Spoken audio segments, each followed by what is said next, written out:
अस्सलाम वालेकुम नाज़रीन। ड्रामा सीरियल हमराही की आने वाली एपिसोड बहुत ही ज़्यादा इंटरेस्टिंग और मज़ेदार होने वाली है। जैसे नाज़रीन आप दोस्तों को पता चले, आने वाली एपिसोड में आप दोस्तों को दिखाया जाएगा हमराही बहुत ही ज़्यादा ड्रामा इंटरेस्टिंग और मज़ेदार होने वाला है, क्योंकि ये पाकिस्तानी ड्रामा और हिट और मज़ेदार होने वाला है। तो आप दोस्तों ने कमेंट में बताना है कि आप दोस्तों को ये ड्रामा कैसा लग रहा है।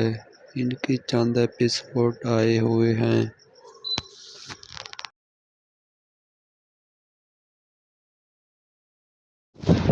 अस्सलाम वालेकुम दोस्तों, ये चेक करो। इस टाइम असां ये होटल ते रुके खड़े हैं। ये होटल तो बिस्कुट कितने का 60 रुपये का बिस्कुट है, जितना कि अपने याद दे मिलता पे कम अज़ कम सिर्फ 20 रुपये का। बकायदा तुम चेक कर गिनो। बकायदा कोई भी बंदा अगर सफ़र वजे ना तो अपना सामान खावन पीवन वाला घेन ते टुटे, क्योंकि ये वेले रुकते ना होटलें ते। ये होटलें ते बहुत ही ज़्यादा महंगाई होती है।